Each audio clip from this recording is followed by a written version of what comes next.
Bună ziua și bine v-am găsit. Ne bucurăm că sunteți atât de mulți interesați de aceste lucruri. A trebuit să dăm mute pe toată lumea pentru că sunteți foarte, foarte mulți. Astăzi vom începe o serie de webinarii. Încă o dată, acele webinarii cred de care ați avut parte în aprilie, în martie, când a început această pandemie. Iar această serie de webinarii pe care le vom face, le-am gândit raportat la nevoile dumneavoastră. Astăzi vom discuta foarte mult în întâlnirea de astăzi, despre pachetul Office, pentru că vara aceasta foarte mulți dintre dumneavoastră v-ați instalat licențe de Google Suite și prin clasa viitorului inclusiv de Office 365 și pentru că între timp și la Google și la Microsoft în pachetul lor educaționale au intervenit câteva schimbări pe care e bine să știți pentru că v-ar ajuta în activitatea dumneavoastră destul de mult. Ne-am gândit să demarăm împreună cu cei de la Microsoft această serie de webinarii pe partea asta, pentru că pe zona de Google și Classroom și Google Meet au fost destule webinarii și chiar și noi avem destul de multe înregistrări. Și atunci, în această întâlnire, îi avem alături de noi pe doi experți de la Microsoft, Mihaela Mihai și Robert Pufan. Pe Robert îl știți cu siguranță din webinarele anterioare, care vor vorbi despre acest lucru. Deci plecăm de la premisa că școala dumneavoastră are un cont care este conectabil la pachetul Office sau sunt demersuri, se întâmplă acest lucru în curând. După cum știți, cei care v-ați făcut conturi la școli prin intermediul clasei viitorului, ori aveți deja dreptul la utilizarea contului Office sau sunteți într-un proces de așteptare care se va rezolva în curând. Pentru că, spre mirarea și bucuria mea, am văzut că cu ajutorul colegilor mei experți learning din proiectul cred că mai sunt în țară, cred că mai avem vreo 300 de școli, 300-400 de școli din cele 5300 din sistemul public care au clase de primar, gimnaziu și liceu, despre care nu știm sigur dacă au sau nu platforme educaționale. Astfel încât putem spune că prin munca colegilor noștri și prin munca dumneavoastră, în această vară, aproape peste 90% din școlile din România au platformă educațională și în momentul ăsta putem să trecem la instruirea din ce în ce mai aplicată a utilizatorilor platformei. Cu acestea fiind spuse, eu vă mulțumesc pentru prezență. Nu m-am prezentat pentru că am început direct. Sunt Liviu Constandache, sunt coordonatorul de resurse educaționale deschise și coordonatorul activității de platformă din cadrul proiectului CRED. Invitații noștri principali în această, dincolo de cei de care am menționat, participanții sunt cei pe care școlile ni-au dat ca și puncte de contact în ceea ce privește platforma, plus cei care sunt doritori de informații interesante pentru ele. Această întâlnire va fi înregistrată și va fi difuzată și pe canalul nostru, astfel încât toți să aibă acces la ceea ce se va discuta aici. Mihaela, îți dau legătura. Bună, Liviu, bună ziua tuturor, mă auziți? Eu te aud și cred că și colegii toată lumea te aude. Perfect. Mă bucur foarte mult să fiu astăzi împreună cu dumneavoastră și mulțumesc pentru invitație. Mulțumesc și profit de fiecare dată de această ocazie atunci când am interacțiune cu doamnele și cu domnii profesori, să le mulțumesc odată și încă o dată pentru tot ceea ce fac pentru copiii noștri, pentru efortul pe care îl depun de a se pregăti permanent, inclusiv pentru provocările pe care le reprezintă predarea în mediul online. Este foarte important pentru noi, în primul rând, în calitate de părinți, dar și de angajați Microsoft. Este important și îmbucurător să vedem că există atât de mult interes din partea dumnealor și atunci încercăm și noi, pe cât de mult se poate, să venim în întâmpinare cu informații, cu sprijin, cu licențe, da, cu tot suportul de care este nevoie. O să încerc să nu vă răpesc foarte mult, o să vă arăt și câteva slide-uri cu rugămintea, pentru că știu că cumva participanții sunt puși pe mute. Pentru întrebări se poate ridica mâna sau așteptăm întrebările și în scris. În partea a doua, după ce eu voi trece destul de repede prin câteva informații pe care vreau să vi le spun, o să îi dau cuvântul colegului Robert, care se va adresa pe zona mai tehnică. Și atunci rugămintea este că dacă aveți întrebări mai detaliate, cu mai multe aspecte tehnice sau lucruri din acestea, la finalul prezentării mele, pe ultimul slide, o să vă dau și o adresă generică de e-mail, educația@microsoft.com, la care ne puteți scrie oricând aveți nevoie. Suntem un grup de oameni acolo din Microsoft care răspundem întotdeauna cu deosebită plăcere și cât se poate de repede.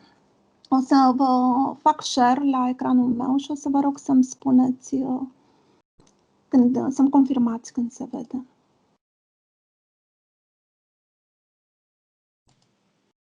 Se vede? Da?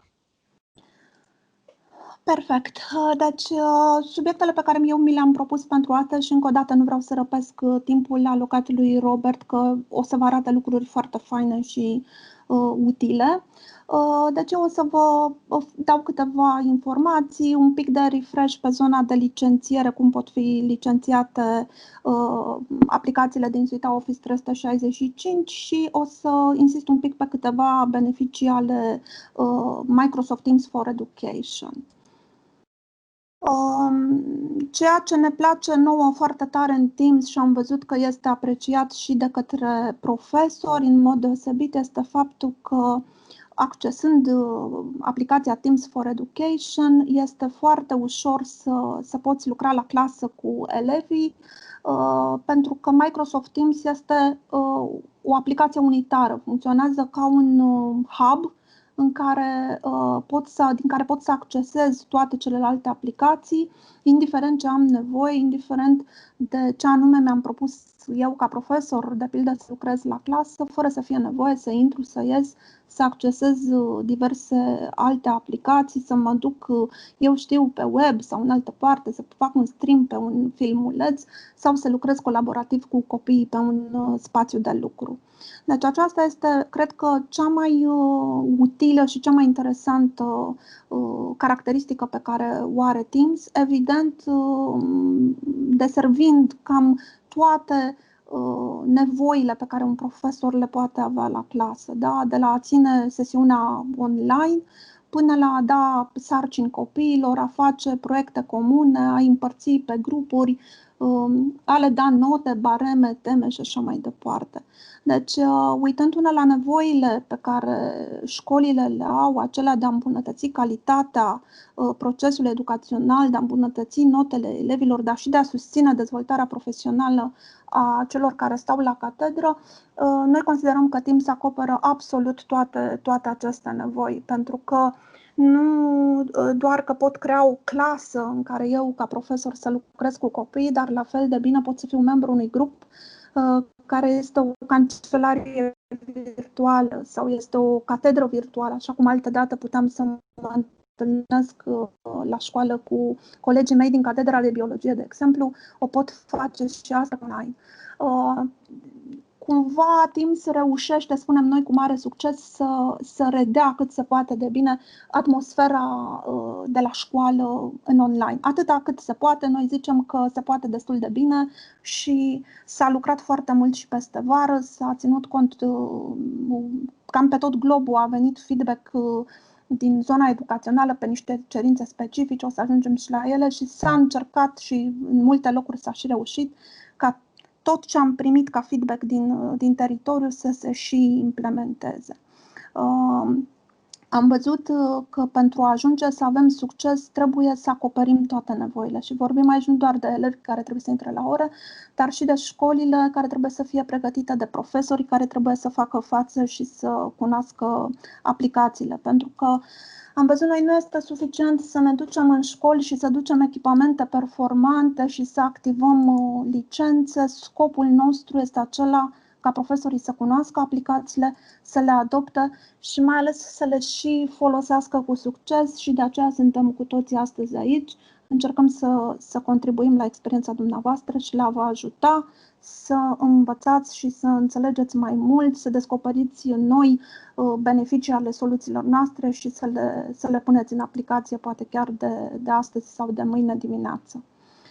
Nu voi insista foarte mult, sunt convinsă că mulți dintre dumneavoastră cunosc toate aceste aplicații care intră în suita Office 365 și care vă ajută, cum spuneam, să fiți extrem de organizați. La un moment dat chiar s-au făcut și niște măsurători pe școli și cumva media timpului economisit era destul de mare. Adică au fost profesori care au spus că au economisit și până la 20% din timpul petrecut la clasă doar din faptul că s-au putut organiza mai bine. Și atunci timpul de calitate în clasă este extrem de valoros pentru că funcționează în beneficiul copilului, dar și al profesorului. Licențele de care spunea și Liviu mai devreme, cele de Office 365 varianta 1, sunt cele pe care dumneavoastră le accesați în mod gratuit, online, fie că ați intrat direct și v-ați deschis un astfel de tenant pe site-ul Microsoft sau ați făcut-o prin site-ul Clasa Viitorului. Acestea sunt licențele pe care dumneavoastră le folosiți. Am primit foarte multe întrebări în ultima vreme pe adresa de care vă spuneam acum la începutul prezentării educația@microsoft.com. Am primit întrebări pentru că au apărut diverse mici, cum să spun, poate discontinuități. Au venit mesaje de notificare către administratorii conturilor respective că expiră licențele, că nu vor mai fi disponibile, se dădeau niște date acolo până la care trebuiau executați niște pași. Pentru toți dintre dumneavoastră, mesajul nostru este că puteți sta liniștiți, totul este rezolvabil, este vorba despre cele 6 luni care au fost date ca perioadă de trial extinsă din luna martie începând. Școlile care s-au înscris au beneficiat de o perioadă extinsă de încercare a acestor licențe.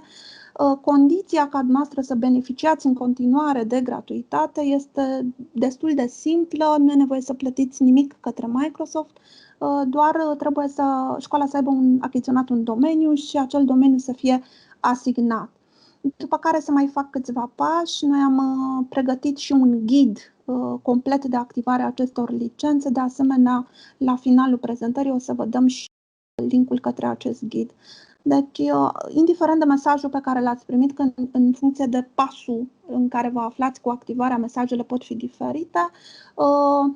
Dumneavoastră este important să țineți minte că totul este rezolvabil, că dacă urmați pașii ghidului pe care vi-l vom da, totul se rezolvă, ne puteți scrie și nouă dacă întâmpinați dificultăți și pe adresa pe care am menționat-o și continui să o menționez, educație@microsoft.com. Diferența dintre planuri este, da, aveți acel Office 365 pe care îl aveți gratuit, cu limitarea că accesul se face online, deci web-based, este dependent de accesul la internet.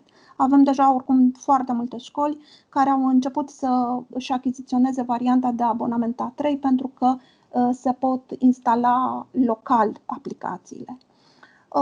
Foarte repede, aici puteți vedea care sunt instituțiile de învățământ eligibile pentru licențele de tip academic. Sunt școlile, deci absolut toate școlile, grădinițe, licee, birourile administrative care au în grijă și se ocupă exclusiv de aceste unități de învățământ, bibliotecile publice și muzeele. De ce să alegeți Microsoft pentru educație? În primul rând pentru că chiar și în varianta în care plătiți licențe, deci vă alegeți un abonament care este pe bani, chiar și așa prețurile licențelor sunt foarte, foarte mici, de mult mai multe ori mai ieftine decât licențele aferente din mediul comercial, tocmai pentru că Microsoft consideră că este important să susțină pe cât se poate de mult mediul educațional. Și există variante multiple în care se pot licenția, nu o să intru aici în detalii, dar cea mai uzitată dintre ele este aceea în care se licențiază, de exemplu, numărul de profesori din liceu și există un număr de elevi care primesc licențe gratuite. O să revenim pe zona de licențiere, dar focusul acestui webinar este mai degrabă în zona tehnică. De asemenea, când spunem că sprijinim elevii pentru viitor, ne uităm permanent la studiile care se fac recurent în piață, în mediile de business și conform unor studii foarte recente făcute de IDC, ni se confirmă că în continuare suita Microsoft Office este foarte cerută absolvenților atunci când ei intră în mediul de producție, în mediul de business și dau interviuri pentru angajări. Deci considerăm că ceea ce acești copii învață împreună cu dumneavoastră la ore, folosind tehnologia Microsoft, le va fi cu siguranță de folos și în momentul în care ei vor deveni angajați într-o companie.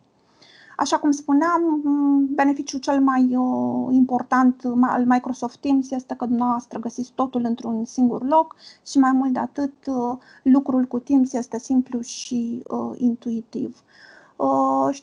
Sunt convinsă că deja știți că la nivel de securitate produsele Microsoft sunt, spunem noi, haideți să nu spunem imbatabile, dar nivelul de securitate pe care îl oferă este unul extrem de ridicat și atunci dumneavoastră ca și profesor nu veți sta niciodată cu frică că ceva neplăcut s-ar putea întâmpla la orele dumneavoastră sau în colaborarea cu elevi, pentru că accesul este securizat și niciodată nu veți avea surprize neplăcute ca cineva să intre la ora dumneavoastră sau să posteze ceva nepotrivit. Din Teams, profesorul își poate seta toate drepturile astfel încât să redea disciplina din sala de clasă, așa cum o făcea când copiii mergeau și se așezau în bănci. La fel de bine, profesorul instituie propriile reguli, copiii ridică mâna ca să vorbească, nu pot să se pună unii pe alții pe mute sau să oprească înregistrări, să pornească înregistrări, să facă lucruri pe care profesorul nu este dispus să le permită.